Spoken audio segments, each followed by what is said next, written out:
para começar.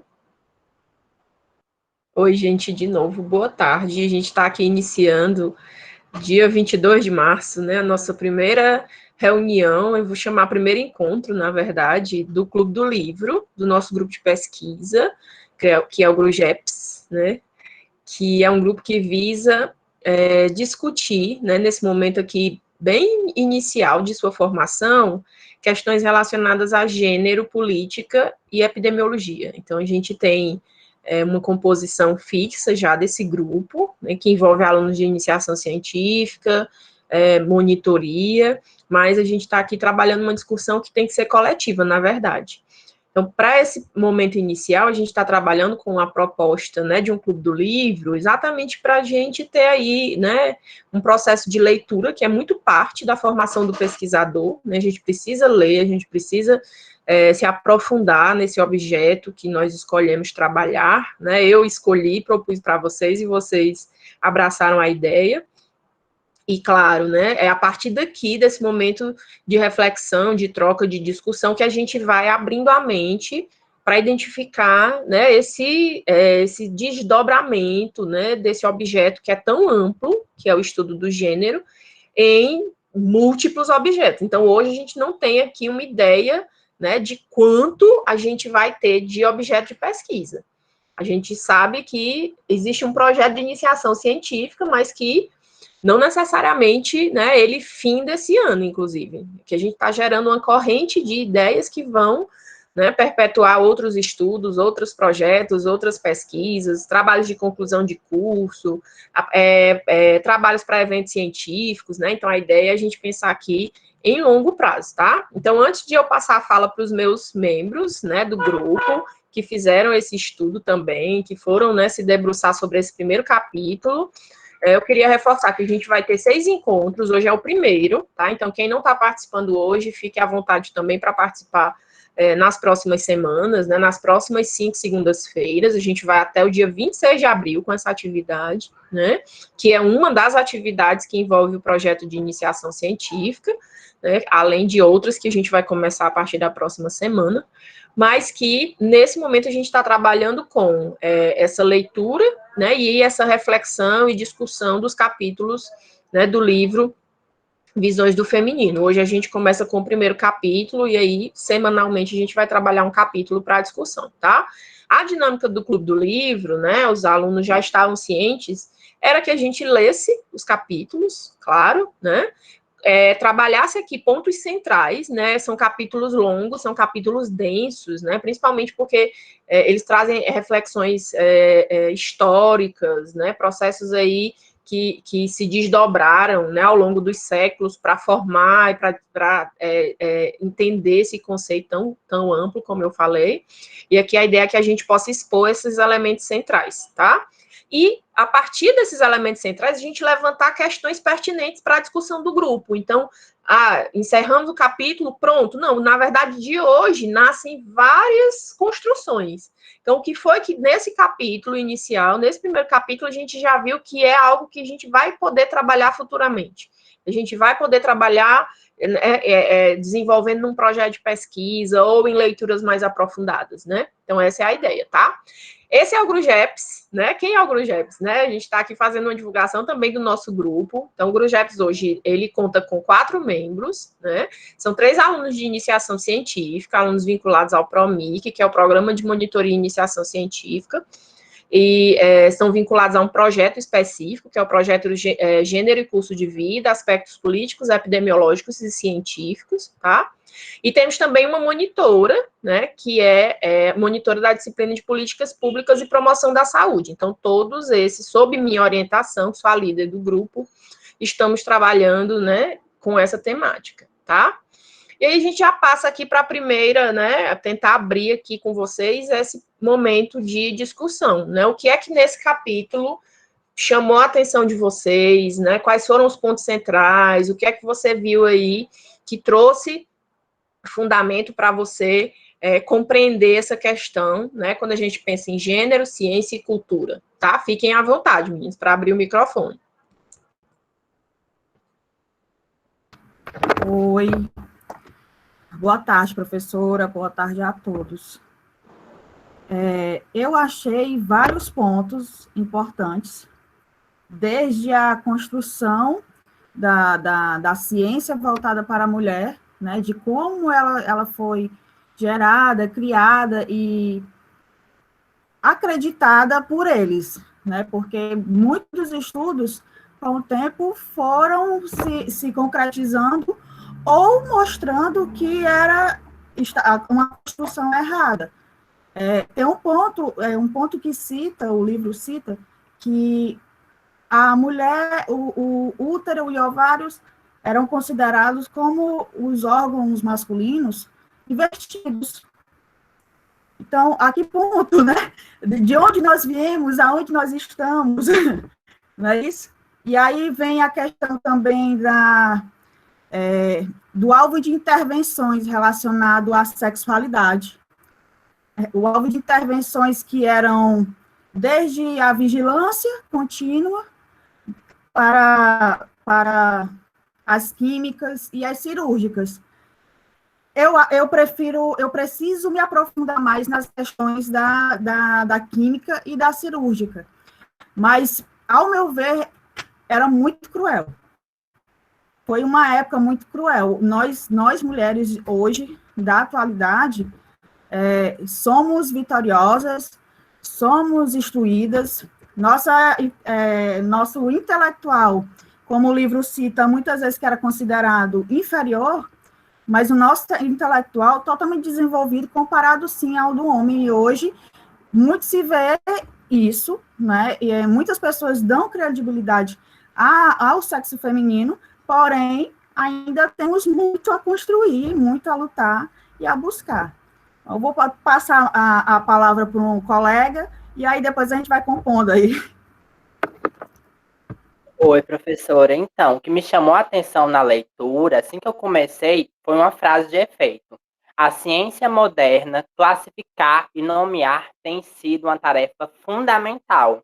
Quando eu fui lendo o artigo, eu fui percebendo que era muito importante para aquela sociedade classificar grupos, colocar a mulher dentro de uma caixinha, colocar a mulher como a dona de casa, a frágil, seja pela sua anatomia, seja por questões fisiológicas, eles sempre estavam classificando e sempre colocando o homem no status de poder, porque realmente era isso que o homem queria, era aquela classe hegemônica, aquela classe detentora de poder que não queria abrir mão, né, professora? Quando a gente começa a ler o livro e a gente começa a se deparar no caso dos hermafroditas, os hermafroditas, eles se depararam com os casos e ficaram, poxa, o que é que eu vou fazer? O que é que eu vou fazer com essas pessoas? Essas pessoas são homem ou são mulher? Vamos demonizar, porque eu não conheço o que é aquela pessoa, então se eu vou demonizar. Durante muito tempo, essas pessoas foram queimadas. E depois disso, o que é que aconteceu? Eles classificaram, eles botaram a função do médico legista, colocar ou essa pessoa é um homem ou essa pessoa é uma mulher, porque a gente precisa colocar um padrão. Que a mulher, ela tem que ficar dentro de casa, ela tem que cuidar do lar. O homem não, o homem foi feito pela política, o homem é inteligente. O homem, ele precisa dominar, ele tem que ter essa dominação. O homem é forte, a mulher fisiologicamente, ela é mais fraca, ela é mais frágil, ela precisa ser cuidada. Eu li outro artigo, professora, que ele fala um pouquinho sobre a Constituição Portuguesa e a chegada de Portugal no Brasil. Quando Portugal chegou no Brasil, tinha um código que era o Código de Filipinas. Esse código, ele nomeava que as mulheres que fossem infiéis aos seus maridos, elas poderiam ser mortas, porque era um crime de honra. O homem, ele podia pegar o objeto, que no caso seria a mulher, e olha, ela foi infiel para mim, ela feriu minha honra. Então, se ele matava através de crime de sangue, porque ali ele estava pegando a honra dele. E a gente vê, né, como a mulher ela é vista perante a nossa sociedade, não só no passado, mas até hoje a mulher é vista como um objeto. A Eloá, o caso da Eloá é um reflexo da nossa sociedade. Quantas Eloás vão existir para os homens entender que a mulher não é uma propriedade? Que não, eu não quero continuar um namoro com você. Quantas pessoas vão precisar morrer para as pessoas entenderem que que as mulheres têm um direito de ir e vir, direito. A nossa Constituição mudou, mas a gente ainda consegue ter essa questão meio que cultural muito enraizada, seja na nossa cultura, seja na nossa arte. Isso é um reflexo, como diz um filósofo, a arte imita a vida, ou a vida imita a arte. Tudo é reflexo. As nossas músicas, aquele Vai Namorar Comigo, sim, é um reflexo da nossa sociedade. O filme do Harry Potter, por exemplo, a Hermione é mais inteligente do que o Harry Potter, a Hermione é mais dedicada do que o Harry Potter. A Hermione, ela ensina o Harry Potter, mas quem é o protagonista é o Harry Potter. Então, a gente precisa questionar a nossa arte, as nossas novelas, o que a gente produz, o que a gente consome, porque a nossa cultura ela tem uma interface direto com a nossa saúde, que são os DSS, que são os determinantes sociais de saúde, e eu acho muito importante a gente estar discutindo, e essa foi minha fala. Que lindo! Gente, boa tarde. Bom, gente, assim, eu acredito que vocês, da mesma forma que eu, às vezes a gente se pergunta de onde vem isso ou de onde vem aquilo, quando são estigmas já impostos na sociedade. Então, quando eu me deparei com esse livro, Visões do Feminino, só o nome, ele inspira que a gente imagine várias coisas a respeito do tema da situação. Mas quando a gente lê esse capítulo, chega quando a gente termina, faz aquele ufa. Quantas visões hierárquicas existiam a respeito disso, comparações de crânios para determinar quem tinha uma mente a se explanar mais, quem eram as pessoas mais perfeitas, e isso as mulheres elas eram tão subalternas, né, para aquelas pessoas, para os homens, né, homens europeus que eram ditos como o exemplo, né, o perfil ideal, que a mulher, seja ela branca, seja ela preta, era comparada aos próprios escravos também, eram todos vistos como seres inferiores. Tudo porque eu fiquei assim, eu não sei vocês, mas assim, eu fiquei tão me questionando.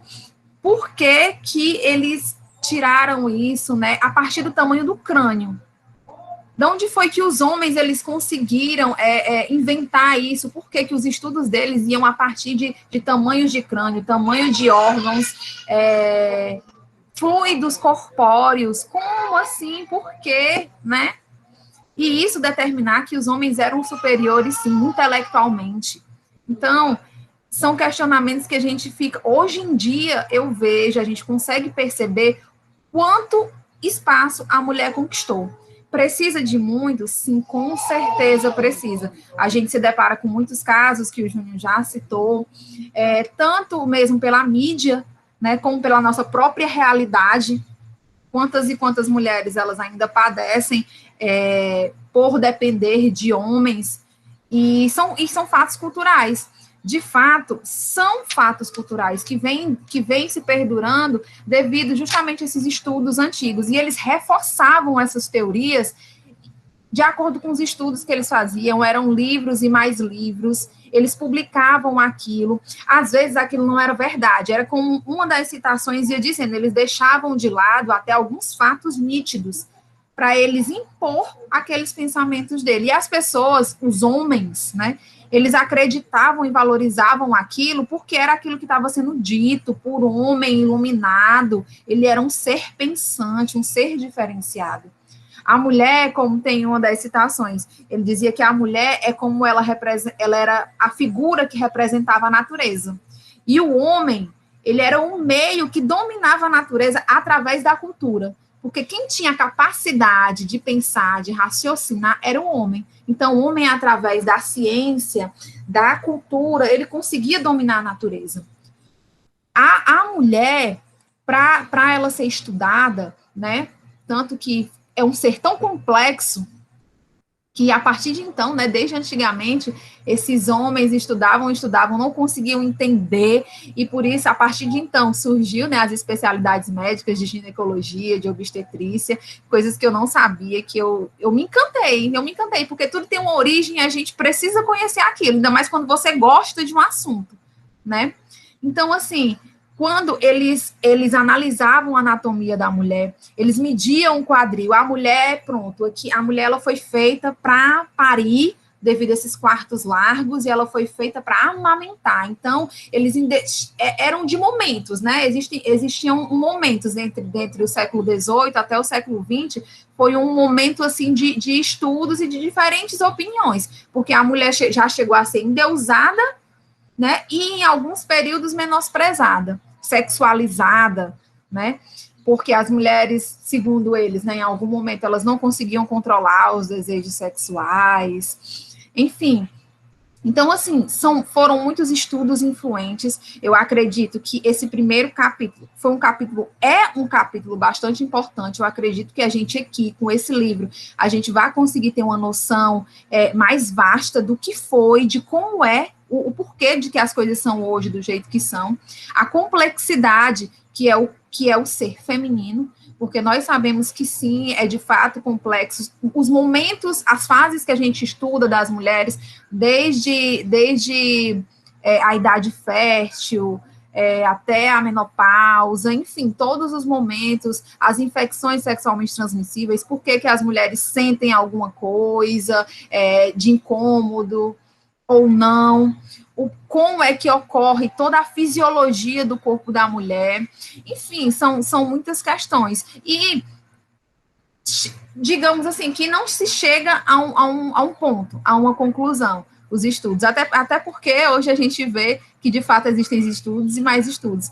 mas, assim, de todo o capítulo, eu achei muito interessante, eu pontuei várias questões, tanto dessa questão dos estudos dos intelectuais, da falta de oportunidade, do menosprezo, do que esses estudiosos eles acreditavam, da questão dos hermafroditas, de como deles compararem a mulher a espécies de insetos. Então, as mulheres, elas só predominavam, o sexo feminino, ele só predominava em algumas cadeias de insetos, aracnídeos. Então, isso significava, e eram a classe de insetos mais inferiores. Ou seja, então, para eles, isso significava que as mulheres são, de fato, seres inferiores, porque se elas só conseguiam predominar em classes de insetos que eram as mais baixas, né, que eram os menos perigosos, digamos assim. Então, assim, eram teorias por cima de teorias que eles vinham a fim de reforçar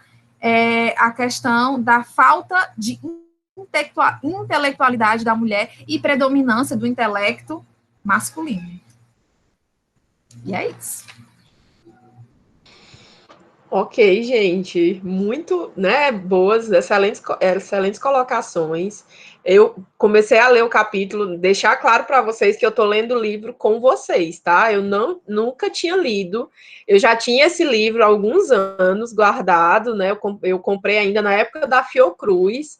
É uma produção que é financiada pela Fiocruz e eu nunca tinha parado para poder ler. Eu sempre sabia que meu Deus, eu quero trabalhar gênero, eu quero discutir gênero, eu vou deixar esse livro aqui que é para poder, quando eu puder, né, começar a fazer essa leitura. E foi realmente muito oportuno que eu tenha encontrado, resgatado, e que ainda bem que esse livro está disponível, né, gratuitamente na Amazon, né, já facilitou aí o acesso para todo mundo. Eu vou, inclusive, vou deixar esse vídeo, né, no YouTube, e vou colocar lá o link para o pessoal que tem interesse também para ler. Então, eu achei muito interessante que vocês trouxeram aqui algumas questões, né, eu também pontuei aqui algumas coisas para a gente discutir, né, e aí essa frase, que embora não esteja no capítulo do livro, ela é uma frase que ficou aí presente na fala de todos vocês, né, o homem é a medida de todas as coisas. Então, quando a gente vê, né, essa soberania, né, a questão de você comparar, né, como a Fiamma falou, por que ver o crânio, né, por que ver o sangue, por que ver os ossos? Mas é porque era uma busca incessante de você classificar, como o Vladimir falou, a ciência, ela vive disso, ela quer categorizar, ela quer colocar lá na caixinha, você é assim, você é assim. Então, quando o homem, ele descobre, né, essa capacidade, né, de racionalizar e de colocar e classificar e de conhecer, ele começa, né, a achar aí um campo para poder fazer essa diferenciação do que é ser o homem e do que é ser mulher. E com isso, eles foram se ativeram, foram lá se esmiuçar a questão física. Então, a gente vê no capítulo que é muito forte, né, a diferenciação do homem e da mulher com relação a questões primeiramente biológicas. Então, foi se ver o corpo para poder dizer, não, aqui eu tenho realmente características que são masculinas e essas são femininas. E como a Tsulene falou, por muito tempo, a gente era visto nessa oposição, né, com o homem, fazendo essa comparação, era como se fossem órgãos espelho, né, o masculino e o feminino, sempre, claro, a mulher, a imagem do homem, né, que é essa a fala aí do Protágoras, né, o homem é a medida e a mulher, ela se encaixa, né, a mulher comparada lá com relação à medida que é o homem. Pode falar, Tsulene. Quanto a isso, né, tem uma parte interessante que cita o seguinte, que eles faziam a classificação racial da pelvis feminina. Então, diferentes raças de mulheres de diferentes lugares, e eles estavam lá medindo a pelvis da mulher, classificando ali como superior ou inferior. A categoria das mulheres também existia isso, né? E a questão do corpo feminino, ele era tido como realmente objeto. A mulher era totalmente desvalorizada em todos os sentidos, porque ela só servia, a beleza só serviria para encantar o suposto marido, e só serviria até a procriação. Nascimento do bebê, ela já tinha uma serventia, não precisava mais cuidar do corpo. Aí a gente, né, imagina, deve ser em vários motivos, em higiene, em alimentação e tudo, aquela mulher perdeu o valor total. Como se vivia, né? Fica a reflexão. Pode falar, Vlad. Professora, como muito bem a Tsulene falou, né, sobre essa classificação racial, eu estava vendo aqui, hoje, em pleno século XXI, dia 22/3/2021, eu coloquei assim no Google, cabelo feio. Sabe o que é que me apareceu? Mulheres negras de cabelo crespos. E a gente, professora, é muito importante a gente entender que a ciência ainda, a nossa cultura, ainda é uma cultura classificatória, que denomina o feio e o bonito. No Ponte Fácil, ele fala muito bem sobre essa questão, que as mulheres estão presas nesse padrão de beleza. O que é belo, o que é bonito. Quem decidiu o que é belo e o que é bonito? Qual foi a classe que decidiu isso? Isso. Então, é essa soberania do homem europeu, né? O homem bonito era o homem branco, né? São características, né? É a eugenia, gente. Isso não é nada mais que isso, né? A gente pensa em barbaridades, atrocidades que aconteceram com a raça humana, mas é daí, como a Fiamma falou, poxa, é tão importante a gente saber de onde é que veio, a gente sabe que acontece com a gente hoje, né? Que isso ainda se manifesta, como a gente vai falar aqui um pouquinho, mas de onde é que veio isso? Né? Isso não veio do nada, isso não surgiu do nada. Olha quantos séculos, na verdade, a gente vem arrastando essa concepção, né? Pode falar, Fiamma. Não, era só reforçar isso mesmo, professora. Quando o Júnior falou, quando você coloca cabelo feio e aparece isso, quem estipulou? Aí a gente para estudar um livro como esse, que a gente vê de onde vem essas estipulações, o que é o bonito e o que é o feio. Quando eles dizem que o padrão do ideal, do perfeito, é o homem branco e europeu. Ou seja, provavelmente homem de olhos claros, de cabelo claro. E daí, então, de antigamente, é que vem se estipulando esse padrão de beleza. O padrão de beleza perfeito é esse. E o feio é aquele. Já que os negros eram seres inferiores, as mulheres negras eram seres inferiores, então isso aqui não é o padrão ideal para o que eu acho, para o que eu devo achar bonito, né? É tão incrível, assim, alguns trechos onde ele vem citando e reforçando essa questão, quando ele diz assim, que a mulher, ela é um sinônimo de imperfeição. A mulher, ela é mais fria, falta calor na mulher. Os órgãos sexuais das mulheres são invertidos, ou seja, as mulheres não têm órgãos próprios, né? Não eram denominados ainda. Tudo que o homem tinha, supostamente, os órgãos sexuais do homem, as mulheres tinham, só que elas eram tão inferiores que não saíam nem para fora, era tudo invertido, né? Então, são questões, assim, impostas por eles mesmos, o que eles acreditavam e como eles conseguiam dominar, sim, uma grande massa, uma grande classe, eles continuavam estipulando isso. A diferença é que, de fato, surgiram questionamentos, como no final do capítulo ele ainda vem citando, que vinham surgindo essas indagações sobre as mulheres, sobre o corpo da mulher, tanto que eles passaram a se questionar a respeito de doenças relacionadas à mulher, o porquê disso, o porquê que ocorrem doenças uterinas, o porquê que com o tempo, né, foram descobertos os ovários, o porquê que ocorrem essas doenças no ovário, né, e aí vamos seguindo. Você quer falar, Tsulene? Quero. É só mais um, aproveitando aí a frase, né? Na época, até depois da mulher ser mãe, nem o direito de educar os filhos ela tinha. Então, o filho era ensinado, o filho do sexo masculino era ensinado a ser como o pai. E a filha, o pai ainda era mais incisivo ainda na educação, para poder moldar ela para o marido no futuro. Né? Porque ele que fazia a educação, mostrava o que é certo e o que é errado, de acordo com os ideais da época, para que ela fosse submissa. Eu acho que por isso demorou tanto esse processo. Verdade. Né?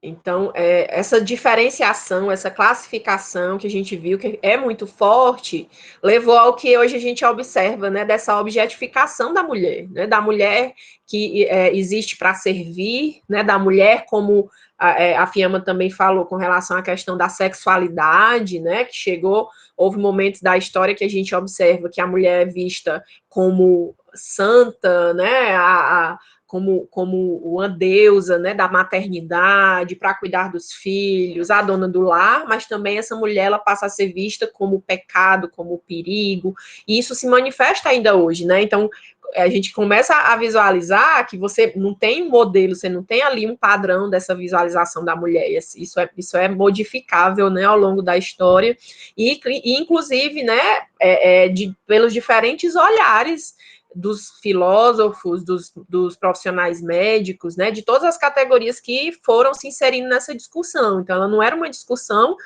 de mulheres, era uma discussão de homens sobre mulheres. Então, vocês viram que a grande maioria dos pesquisadores, eles eram homens, né? Então, é claro que também nesse momento prevalece essa visão masculina dessa formação do que é o ser homem e do ser mulher. E aí eu trago uma questão que vocês falaram aí muito bem, né? Que não era somente se diferenciar homens e mulheres, mas as próprias mulheres, elas eram também categorizadas, né, passaram a ser medidas, avaliadas, classificadas com relação às características raciais. Eu trouxe essa foto, gente, né, que é um dos casos que é mencionado no capítulo, que é a da Sarah Baartman. Né, então, é histórico, se vocês forem pesquisar, né, a gente vai ter aí algumas leituras adicionais sobre isso também, porque uma das abordagens que a gente pretende, né, trabalhar aqui no grupo é a questão do gênero na obstetrícia. Então, a gente vai ter o próximo capítulo sobre isso, né, sobre essa visão da mulher na área obstétrica, e a gente vai ver como isso se visualiza na prática, quando, por exemplo, você diz que mulheres negras, elas são mais tolerantes à dor, elas são mais parideiras, elas têm bebê mais rápido, elas aguentam mais a dor no parto, né? E isso veio desse momento em que se começou a fazer essa classificação, né, das raças, e se visualizava isso, né? Mulheres de raça negra, elas tendem a ter características de pelve mais larga, né? Elas aguentam mais dor, e a Sarah Baartman, ela foi um exemplo, né, histórico, porque ela foi carregada de feira em feira, né, na Europa, e apresentada como se fosse um animal, né, para mostrar a diferença dessas características, né? Então, essa é a mulher negra, essa é a diferença de uma mulher negra para uma mulher branca, né? Então, assim, ficou muito marcante, né, quando a gente pensa na objetificação. Então, não só a mulher como um todo é objetificada, mas também a gente ainda visualiza isso, né, de mulheres negras que são mais tem mais desejo sexual, elas apresentavam mais alterações relacionadas, né, à ninfomania, né, então algumas condições que eram tratadas como doença e elas eram atribuídas mais a essa raça. E aí é nesse contexto aqui, como a gente também já falou, que surge a ginecologia. Então, é quando eu vou tentar, como vocês falaram, né, explicar por que é que a mulher sangra, né, quais são as doenças que acometem a mulher, né? Então, essa mulher que é frágil, essa mulher que ela não pode assumir cargos de poder, que ela não pode assumir, como a Tsulene falou, a educação dos filhos, né? Isso é papel do homem, né? É papel da figura masculina, e surge esse órgão, né, central para justificar tudo, né? Como se eles tivessem identificado ali a fonte de todas as fragilidades e de todas as falhas da mulher, é o útero.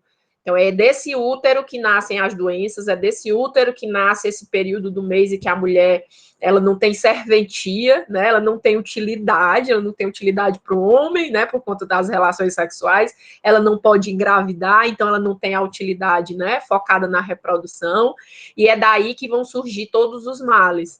A ginecologia, né, enquanto área, ela surge para disciplinar, para conhecer, para categorizar e para classificar o corpo feminino com base na ocorrência de doenças relacionadas ao útero. E depois esse útero, ele se transforma na fonte da maternidade, né? Então, a gente vê que também o útero, ele passa por mudanças, né, enquanto órgão feminino, né, enquanto estrutura feminina, e vai impactar nessa visualização.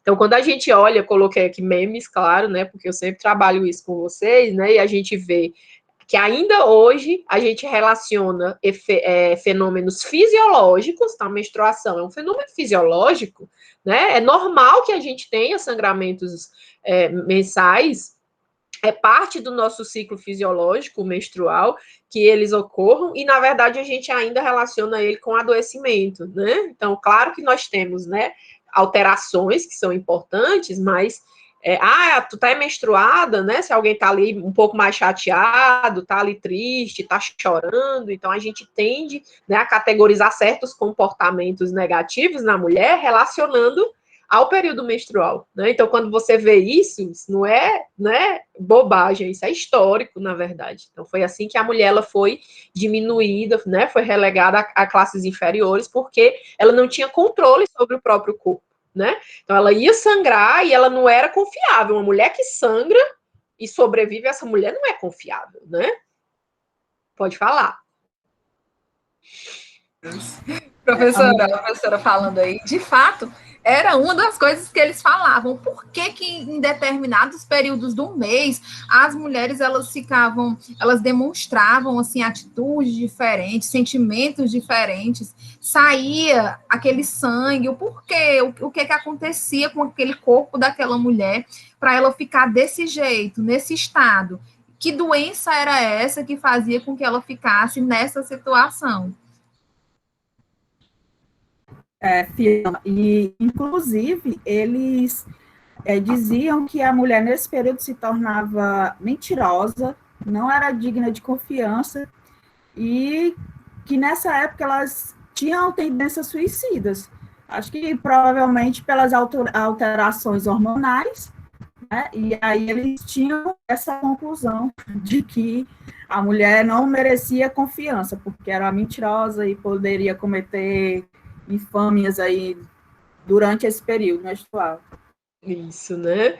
Então, gente, quando a gente olha a corrida hoje, né, ainda entre os gêneros, né, e você observa indicadores tristes de mulheres que assumem o mesmo cargo que homens e chegam a ganhar 40%, né, 50% menos, de você ter empresas que quase não têm mulheres em cargos de gestão, né? Então, você observa isso é histórico, né? Isso é cultural, isso não é de hoje. Então, a gente vê essa luta que é das mulheres para assumir esses cargos, assumir esses espaços, e muitas vezes até estarem lá, mas não serem ouvidas da mesma forma.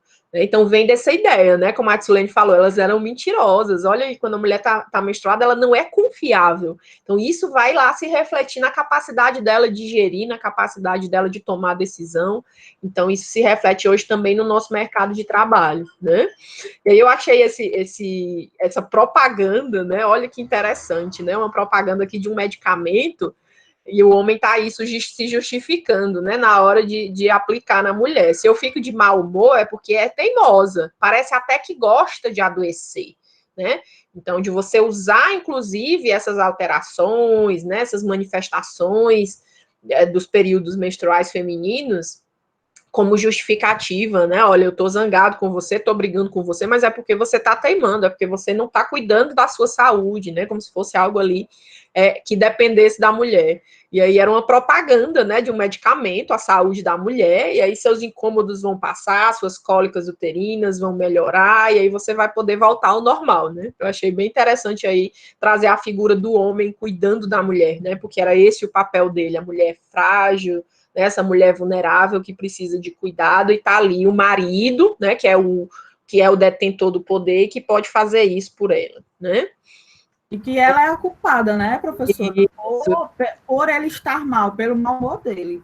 Isso, né? Então você que me deixou assim. A gente vê isso hoje, né? Não, mas eu bati porque ela me bateu. Não, eu bati porque ela que gritou comigo. Quem que grita? Ninguém pode gritar comigo, né? Então você jogar essa culpa, né? Jogar o retorno do comportamento por conta do comportamento da mulher. Então é essa variação, né, que a gente viu aí ao longo da história, né, da mulher que é endeusada e da mulher que é demonizada, né? Pode falar, Vlad. É porque a professora tocou muito nesse ponto, né, do homem bater na mulher, dessa questão da agressão. Mas também, professora, a gente tem aquela característica da gente criar o homem para ser agressivo. O homem é o forte, o homem é o dominador, o homem, ele é o viril, ele é o ativo da relação. A gente acaba construindo uma relação muito agressiva do homem, ao contrário da mulher. A mulher tem aquela relação passiva. Você deve me obedecer, você deve ser passiva, você deve cuidar do lar. A mulher tem aquela característica frágil. Só que essas características, elas não são ditamente da mulher ou do homem, mas uma imposição social, que acaba refletindo nesses casos. Exatamente, Vlad. Toda a discussão aqui, na verdade, gente, é para a gente entender diferenças de gênero. Então, é perfeita a tua colocação. Do jeito que a gente olha, né? E essa mulher frágil, a mulher doente, o homem, ele também foi obrigado, né, culturalmente, a assumir o papel do provedor, do que é o tomador de decisão, do que é o dono da verdade, que não pode falhar, né? Então, a gente também vê uma carga muito grande, né, sobre os homens, quando a gente entende essa diferenciação de gênero ao longo da história. Perfeito, né? E aí, gente, por que isso tudo é tão forte? Porque foi validado por pessoas de renome. Então, vocês viram vários filósofos, poetas, médicos, sociólogos, vocês viram quanta gente ao longo da história, né? Schopenhauer, Nietzsche, né, que foram grandes pensadores, e esses foram os maiores misóginos da história, né, que perpetuaram que a mulher é inferior, né, que a mulher ela merece, ela tem um segundo lugar, né, ela não assume primeiro lugar em nenhuma relação dentro de casa, né, tem que estar dentro de casa, essa mulher não pode trabalhar, essa mulher não tem direito à educação. Então, quando a gente observa isso ainda hoje, a gente tem que entender que, na verdade, foi validado, né, por aí séculos, né, por grandes figuras, por grandes pensadores, né? E é isso que faz com que a gente tenha ainda hoje, né, aqui na área da saúde, que é o nosso enfoque também, a questão do poderio do homem sobre a mulher, né? Então, é o homem detentor do corpo, essa mulher, ela entrega o corpo para esse homem, né? E aí a gente pensa aqui principalmente na categoria médica, porque até isso também a gente observa na nossa prática, né? As mulheres, elas tendem a não aceitar o enfermeiro, por exemplo, né? Não, eu não faço meu exame com o enfermeiro, mas quando é o ginecologista ou o obstetra, ela quer que seja homem, ela já não aceita que seja uma mulher. Então a gente vê como isso é, né? Às vezes eu ficava sem entender, eu estava no campo com um aluno e chegava para o atendimento, aí tinha algum aluno homem, ela não, homem eu não aceito, mas o seu enfermeiro é homem, ela não, mas eu também não tenho atendimento com ele, não. Mas você já foi atendido por... meu obstetra, eu já tive 3 meninos, era só homem. Então, como é que você não aceita que seja, né, um enfermeiro que vai fazer o teu atendimento, mas você aceita sempre, até, né, tem predileção, que o obstetra, ele seja o homem, né? Então, foi um campo que a gente viu de forma muito forte, né, a presença do homem, né, e o domínio masculino sobre o corpo da mulher. Pode falar, filha. Como a professora está falando aí, esses grandes grandes nomes, como filósofos, médicos, enfim. E eles levantavam a questão de quando começou a surgir desses questionamentos sobre as doenças femininas, útero, ovário, o porquê dos questionamentos, né, das mulheres, eles chegaram a uma conclusão de que eles precisavam justamente fazer isso aí, conquistar a confiança das mulheres. Então, até a forma de antigamente que eles utilizaram para conseguir fazer com que a mulher confie no que eles estão dizendo, passar essa confiança, essa figura médica, ela conseguiu se impor. Eu acredito, talvez, que ainda tem muito preconceito relacionado à questão do enfermeiro homem, porque também foi uma profissão, uma categoria profissional que foi estipulada e categorizada como feita para a mulher, porque já vem de antigamente essa questão de que a mulher é feita para cuidar. Então, como o enfermeiro, ele não é o médico, aquele que dá o diagnóstico, é médico, você tem isso e você tem aquilo e você vai tratar assim. A gente sabe disso, que a classe da enfermagem ela ainda é muito posta em dúvidas. Muitas pessoas ainda têm muitos questionamentos. Ai, mas o enfermeiro disse que eu fizesse dessa forma, mas eu não sei se é desse jeito mesmo. Acho melhor perguntar ao meu médico ou à minha médica, né? Ainda é uma profissão muito ainda questionada sobre a sua intelectualidade eficaz, o seu diagnóstico eficaz, as suas indicações, sugestões eficazes. Então, essa questão da imagem masculina, de como ele se moldou antigamente e as profissões que viram surgindo depois, eu acredito que seja um fator muito crucial ainda para esse preconceito da população em relação ao enfermeiro homem. Perfeito, Fiamma, perfeito. Você trouxe aí essa questão também, né, que está no capítulo do livro, e já surge aí uma ideia muito importante, talvez, para a gente trabalhar aqui no grupo, que é a relação de gênero na enfermagem. De trabalhar gênero e enfermagem, né? Essa ideia de que era realmente, né, a mulher que é feita para cuidar, então as enfermeiras, né, alguém da enfermagem vai ter que ser mulher. Então, muito legal você trazer essa reflexão, tá? E aí, gente, para concluir, eu não poderia deixar de discutir aqui com vocês, eu não sei se vocês acompanharam, né, já tem algum tempo, que essa questão, ela se desenrola e cada vez mais ela machuca. Eu não sou fã da Britney, eu sou, né, da época do Oops, I Did It Again, né, gostava da música, mas a gente precisa, né, se compadecer, entender o que é a situação, né, que hoje passa a Britney Spears com relação a essa questão da tutela, né? Então, existe um documentário na Globoplay, e ontem no Fantástico, né, foi trabalhada essa questão, e eu queria que a gente fizesse essa correlação, né? Olha que interessante, né? Algo que a gente ainda hoje, uma mulher multimilionária, branca, loura, americana, ou seja, todas as características que a gente poderia pensar, né? Que são características hegemônicas de poder, mas ainda assim ela vive, né, essa questão com relação à questão da tutela, não poder tomar suas próprias decisões com relação ao seu trabalho, ao seu dinheiro, né? Então, eu achei muito oportuno que ontem o Fantástico discutisse isso, e meu Deus, eu vou levar isso para a reunião amanhã, porque eu tinha assistido o documentário e eu queria trazer um momento que a gente pudesse falar sobre isso. Pode falar, Tsulene. Mostrou um dos pontos que foi mostrado sobre a situação em que ela vive, né, há algum tempo, é que eu sei que pela situação dela, pelos acontecimentos, ela precisa sim de uma supervisão, mas ela pediu encarecidamente que não fosse aquela pessoa, e ela não foi ouvida. Aí depois foi colocado uma pessoa para dividir junto com o pai, mas aí não deu certo, ela solicitou de novo que qualquer pessoa fosse, menos o pai, ela não foi ouvida de novo, quer dizer, o direito dela, a carreira construída foi ela, e acaba que ela perdeu a voz agora o direito é a do pai, mas assim, se ela é assim, se aconteceu isso e ela não quer, aí não deve tocar ela de culpa também, né, então teria que ter sido levado em consideração, mas mais uma vez não foi, né.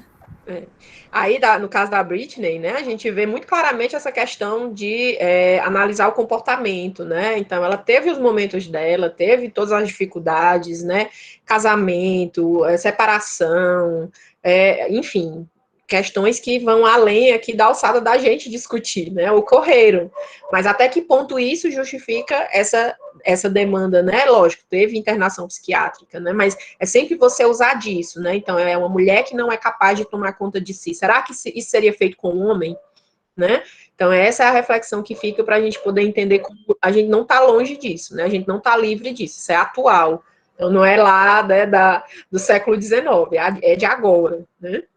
Pode falar, Tsumi. Mas será que a condição dela não piorou pelo fato dela ter perdido os filhos, pelo fato do juiz não ter dado o direito dela ver os filhos, e mesmo quando deu o direito, o marido não permitiu? Então, com certeza, ela tinha os problemas dela, mas foram intensificados. E intensificados pelo sexo masculino. E aí a gente volta para o mesmo ponto. Misógino, né? Pode falar, Fia. Pronto. Só dando continuidade que a Xilene está reforçando aí agora. De fato, é como se a gente voltasse ao mesmo ponto. A mulher está sendo vista como? A figura dela, mulher, está sendo vista de que forma? Por que ela está sendo tão menosprezada? Por que ela não está sendo ouvida? Existem, como a professora está dizendo, existem vários problemas que não cabe a gente discutir agora. Mas são justamente o acúmulo de mais esses problemas o que estão trazendo para ela essa questão dela não ter oportunidade de ser ouvida, de um pedido dela não ser aceito, de afastarem os filhos dela, são mais fatores e questões que aumentam e agravam essa questão da patologia na própria mulher. O sistema em si faz com que a mulher adoeça, faz com que ela mesma ela se sinta menosprezada por isso. Ela acaba cada vez mais perdendo a vez, a voz. Praticamente ela perde a identidade de si, porque uma pessoa quando ela não consegue se expressar, ou ela não consegue ser ouvida e atendida, seja em qualquer momento de desespero, digamos assim, quando você uma mãe pedindo para poder ver os filhos e negarem esse pedido, o pai não permitir, ninguém fazer nada por ela, ninguém ajudar, então a pessoa se sente menosprezada, a pessoa vai adoecendo mais. E no livro cita isso de uma forma diferente por conta da época, mas no livro cita que a mulher era considerada a questão do degeneralizado. Ela não mostrava confiança. Ela é uma pessoa que ela apresentava mal à sociedade, que ela influenciava as outras esposas a fazer o errado, que é a mulher moderna, né, no caso. E isso a gente vê hoje, não com as mesmas palavras e os mesmos significados da época de antes, mas eu acho bem claro. Oi, Vlad, pode falar. Professora, é muito importante a gente também ver essa questão da nossa justiça, né? O quando ela é desigual, o quanto ela é desigual mesmo, quando ela vai condenar uma mulher e quando ela vai condenar um homem. Eu vou falar de um caso que ele um pouco foge da Britney Spears, mas envolve um homem. Aliás, vou falar de dois casos. O caso do Bruno, quando ele foi liberado, ele voltou à vida dele normal, teve fãs, os fãs foram tirar autógrafo, e o Bruno, ele assassinou, esquartejou e queimou a Elisa Samúdio. E o caso de Mariana Ferri, né, que teve provas, teve cenas, teve filmagem, teve até comprovação dos espermas em si do homem, mas a justiça condenou como um estupro culposo. Aí a gente consegue ver essa disparidade, né, que tem em condenar uma mulher e em condenar um homem. O quanto a nossa justiça ela acaba colocando o gênero a favor em prol do homem. No caso da modelo, ela incitou, né? Ela colaborou para que aquela situação acontecesse. A culpa foi dela. Aquilo aconteceu por ela ter deixado. Chega a ser, não tem palavras para descrever uma situação dessa. Absurdo. Fiamma, quer falar alguma coisa ainda? Não? Você está com a mãozinha levantada, perdão. Bom, gente, né? Você quer falar, Vlad? Não. Pronto. Então, chegamos aqui, né? Sempre o tetinho de 1 hora aqui no máximo para a nossa reunião, tá? Hoje vencemos aqui o nosso primeiro capítulo, né? Gênero, Ciência e Cultura. E próxima segunda-feira a gente vai discutir sobre a ciência obstétrica, né? Então, vamos falar aí especificamente como é que é vista, né? A questão do feminino quando entendida, né, a obstetrícia, e a gente vai ver como isso mudou ao longo da história, e a gente, né, teve aí uma mudança completa do paradigma de assistência ao parto, da visualização do poder da mulher para parir, e essa figura masculina, né, essa diferença dos gêneros, né, da diferença do poder masculino sobre o feminino se manifestando na obstetrícia, tá? Muito boa a nossa reunião, muito obrigada pela dedicação de vocês, eu não esperava menos, né, mas estou aqui muito feliz, fiquei triste que a Imna não pôde participar, tá doente, mas se Deus quiser, próxima segunda ela tá com a gente, tá? Então a gente se vê próxima semana. Obrigada, professora. Estamos aí à disposição ao longo da semana. Tchau. Tchau, gente.